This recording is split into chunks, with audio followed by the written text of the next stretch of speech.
What's going on, guys? It's Jimmy here, and welcome to our daily show where we discuss the fourth stimulus check updates, the two new upcoming packages. Part one, the physical infrastructure package, which is $1.2 trillion, which has a deal between the Republicans and the Democrats.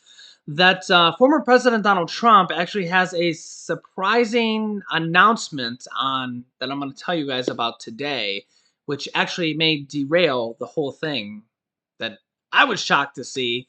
Uh, yeah, I'll tell you about that here in this video.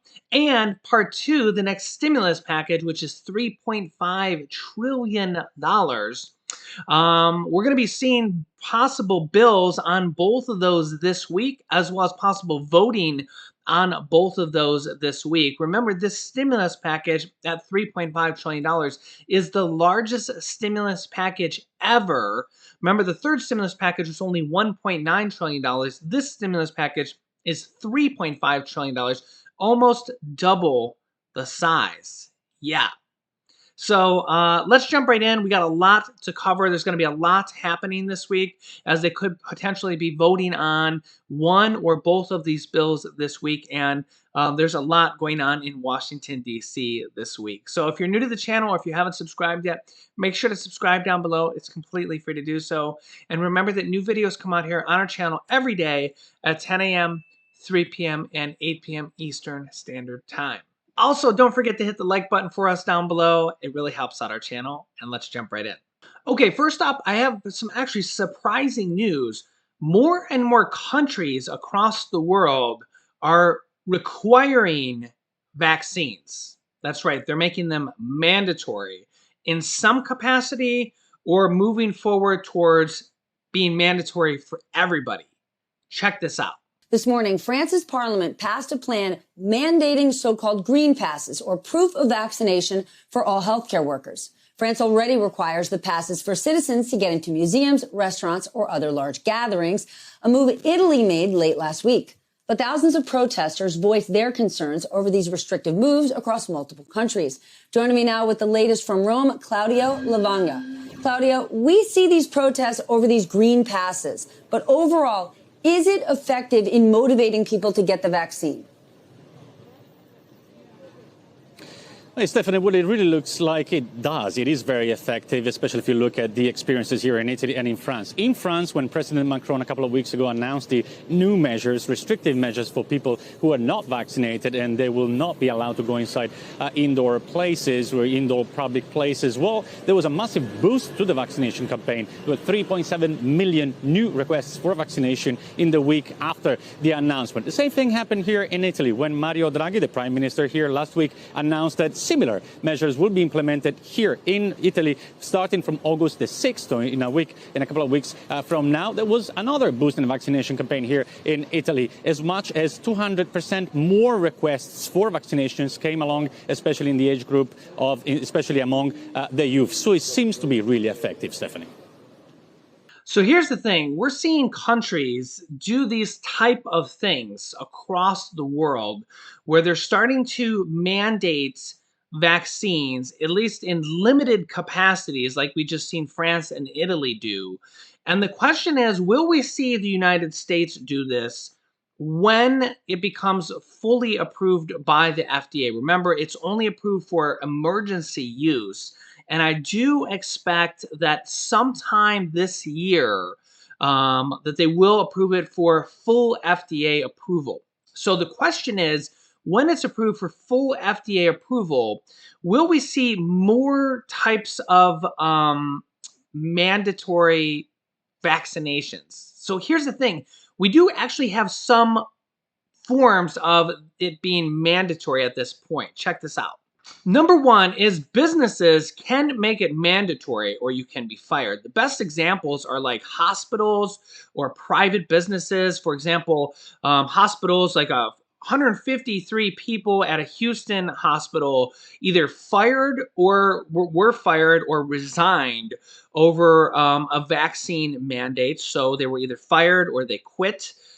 So your business or a place you work at can make it mandatory, the vaccine, even though it's not fully FDA approved at this point. So businesses can make it mandatory. So we do see that already. In fact, we're seeing a lot more medical groups and doctors and nurses calling for it to make it mandatory across large groups of medical groups. So we're seeing the push for this to happen even more and more, even though it's not fully FDA approved. Also, we have a lot of countries like Canada that make it so it is mandatory to even enter into their country. So right now, if you wanted to go into Canada, you go to the border, they require proof of vaccination for you to even enter the country. So if you try to go to the border, they ask for your vaccine identification. If you're not vaccinated, they turn you away. You literally can't enter the country. Also, colleges can actually require you, if you're going to college, they can require you to get the vaccination, or else you will not be able to go to the college in person. Here is a list of state by state colleges that require you to get the vaccination, or else you will not be able to go in person. And there's literally hundreds of these colleges that require you to get the vaccinations. Literally hundreds of them across the country. So yeah, so if you think that mandatory vaccinations are not a thing, well, I literally just showed you they already are a thing. And when the FDA approval becomes fully approved, this is going to become more. I think if you look at the proof of what is already there, I think it's common sense. It's only going to become more. We're already seeing France, Italy, and a host of other nations across the world already implementing limited capacity or even somewhat more than limited capacity forms of mandatory vaccinations in different forms of limited capacity. So let me know your thoughts on this and let me know where you think we'll be a year from now. Let's just assume that there'll be full FDA approval a year from now. And let me know if you think that school children, say grades kindergarten through 12, do you think it will be added to the mandatory vaccination that school children have to already do? A list of immunizations or vaccines that are required for school, as you can see here on the screen: diphtheria, tetanus, hepatitis B, measles, mumps, rubella, polio vaccine, chickenpox. They vary by state. Most states require most of these. It can be a little bit different per state, but all 50 states do require some vaccines. And the question is when the COVID-19 vaccine is fully FDA approved, will it become mandatory in our kindergarten through grade 12 school? Let me know your thoughts down below in the comments. And let me know if you think it should be mandatory. That is going to be a huge question for our country going forward. Okay, Republican and Democrat negotiators are working right now on part one of the physical infrastructure package, which is tied to part two of the next stimulus package as well. Remember, their fates are kind of at least partially intertwined as they go to pass part one and then part two in the Senate. The timeline is going to be they're going to pass part one in the Senate and then pass part two in the Senate. And then they're going to pass both of those packages over to the House. House Speaker Nancy Pelosi says they're not going to pass either of those packages in the House until both of those packages are passed in the Senate. However, former President Donald Trump has kind of thrown a wrench into things a little bit as the bipartisan group tries to clinch the infrastructure deal this week, as they're really kind of at the last hurdle and could be voting on it here today, tomorrow, or almost imminently. They're literally at the last hurdle. But former President Donald Trump wants to throw another final hurdle into the deal. As former President Trump is pressuring Republican leader Mitch McConnell and the Republicans to ditch the bipartisan talks until they have the majority of the Senate. Now, note that they won't have the majority of the Senate at the absolute earliest, best case scenario, until November 2022. And that's if they win the 2022 elections in the Senate. So he's basically saying to ditch the bipartisan talks until the next election, which would be a year from now, um, a little bit over a year from now. And that's if they win the election, which would, I mean, really be a 50-50 chance. It's a coin flip. I mean, uh, it's really a coin flip. Here's what he has to say. Former President Trump on Monday urged Senate Republicans to abandon talks on a bipartisan infrastructure deal until the midterm elections on when the Republicans retake the majorities in Congress. Quote, Senate Republicans are being absolutely savaged by Democrats on the so-called bipartisan infrastructure bill, Trump said in a statement as Senate negotiators work to finalize the agreement this week. Trump claimed that the Senate Minority Leader Mitch McConnell, a Republican from Kentucky, and Republicans working on the deal, such as Senator Rob Portman from Ohio and Susan Collins from Maine and Mitt Romney from Utah, were merely interested in proving that they could work with the Democrats. Quote, it is so important to Mitch McConnell that he is agreeing to almost anything, Trump said. Don't do the infrastructure deal and wait until we get proper election results in 2022 or otherwise and regain a strong negotiating stance. Republicans, don't let the radical left play you for weak fools and losers. That's right. You're reading it right there in black and white. The statement marked the third time in recent weeks where Trump has issued a statement through his post-presidency political action group bemoaning Republicans' willingness to negotiate on a bipartisan infrastructure bill. Now, in all fairness, before the Democrats had control of everything, if we go back to like last year when it was, Republicans controlled one and Democrats controlled the other, you always had to negotiate. So if the Republicans still controlled the Senate and the Democrats controlled the House, I mean, this is how things would normally be.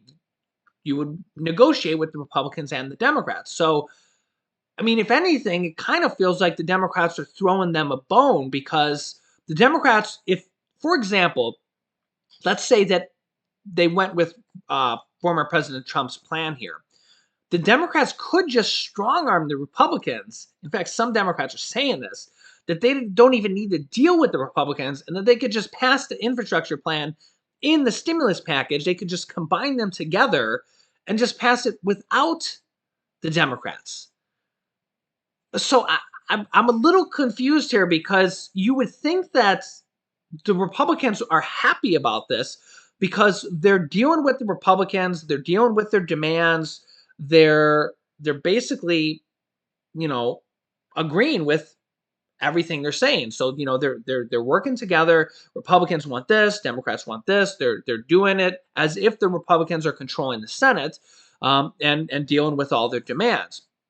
Because if they weren't doing that, they would just bundle it together and bundle the two packages together and say, we don't care what the Republicans think, and just pass it without any of their votes at all and combine them together. Now, honestly, if the negotiations fall apart, and let's just say that Republicans say, yeah, let's go with what former President Donald Trump thinks. He's going to be our next presidential candidate, most likely. He probably is going to be the next Republican candidate, by the way. So yeah, let's follow our Republican presidential candidates. Let's not make a deal. The most likely scenario is the Democrats are just going to pass it anyways, and they're going to combine the two packages. Even Senator Joe Manchin, who's a moderate Democrat, would probably say, okay, well, we tried to make a deal with them, and then they pulled out and said no. So even he would probably say, all right, well, let's just pass it. We'll go with the most recent deal we had with them. We were this close. So we know that that was pretty much okay with them. We're going to just take that last deal we had and just combine it with the stimulus package. I, I don't really understand. I mean, if you're a Republican, let me know down below in the comments. I don't really understand what this does, what former President Donald Trump's thoughts are here. I mean, he understands the art of negotiation, I would think. what does this do besides try to separate the Republicans and the Democrats even further? And I mean, he knows that the Republicans don't that they're the minority party at this point. Um, I don't get it. I really don't. I don't get it. And again, I don't consider myself a Democrat or Republican. I, I don't understand here. I mean, the Democrats could strong arm the Republicans here, and they're not. They're doing the part one deal with the Republicans. If anything, the Republicans I feel like should be like, all right, great. They're doing this deal with us. Everything is paid for. Remember, part one and part two are paid for. They're literally making sure, unlike all the past stimulus packages, the 5 stimulus packages passed underneath former President Trump, and the 1 packages passed so far underneath President Biden, the 3rd stimulus check package, none of those packages were paid for. Okay, they just went on to the national debt.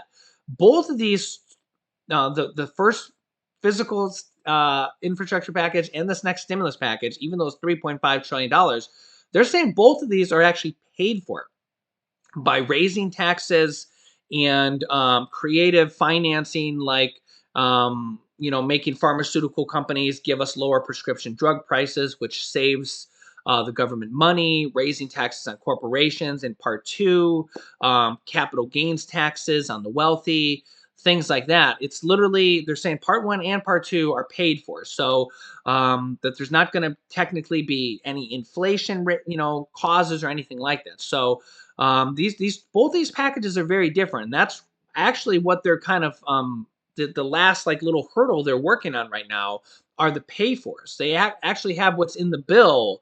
We don't have the bill yet, at least announced to the public yet. But what they're negotiating right now are the pay fors. Who's going to pay for what? Where the money's coming from? That is what they're negotiating on right now. So I don't know. I'm a little flabbergasted by what former President Trump had to say here. But honestly, whether it's President Biden or former President Trump, what presidents say sometimes doesn't always make sense to me. You can let me know your thoughts. Congress the same way, man. Sometimes Congress just seems a little out there. You guys probably think the exact same thing. Sometimes Congress does not seem a little bit realistic at all times as well. So, yeah. The good news is that they're in the final stages of passing this package. I really don't think what Trump said is going to derail this package. I think they're going to pass this package this week for part one. And remember, the timeline is they're going to pass part one, then they move on to part two. They've been working on part two all along here. We had Senator Bernie Sanders here on the show here a few days ago, and he basically said they've been working on part two along the whole way here as well. Senator Bernie Sanders, he's basically in charge of part two, the next stimulus package. He's not really involved in part one. I mean, he is, but he's not. He's mostly in charge of part two. They've been working on part two, the next stimulus package as well. And remember, he's the guy who stood up for a second stimulus check packet or second stimulus check, along with Senator Josh Hawley back when Republicans wanted stimulus checks and wanted stimulus. That was actually as early as December, literally a month before President Biden came in office. Remember, Republicans wanted stimulus literally a month before Biden came in. Then when Biden came in, Republicans didn't want any more stimulus all of a sudden. So, alas, it is what it is. But I think that they're going to stand up and say that in this $3.5 trillion package, which they're saying could actually be ballooned to over $5 trillion, how they're going to pay for all that, I don't know. They're saying it's paid for. To be realistic, I don't know how they're going to pay for all that, but they're saying it's going to be paid for. I think a lot of it is going to come from the Medicare part, where they're going to force these pharmaceutical companies to sell prescription drugs to the U.S. government for the same price they sell them to other countries. So, for example, if they sell insulin to Canada for $9 a vial, and they sell it to the U.S. for $90 a vial, they're going to be forced to sell it to the U.S. by law for the same price they sell it to other countries. Senator Bernie Sanders has said that it can save the U.S. government $450 to $600 billion per year. Per year. That is the key. So it's not $450 to $600 billion.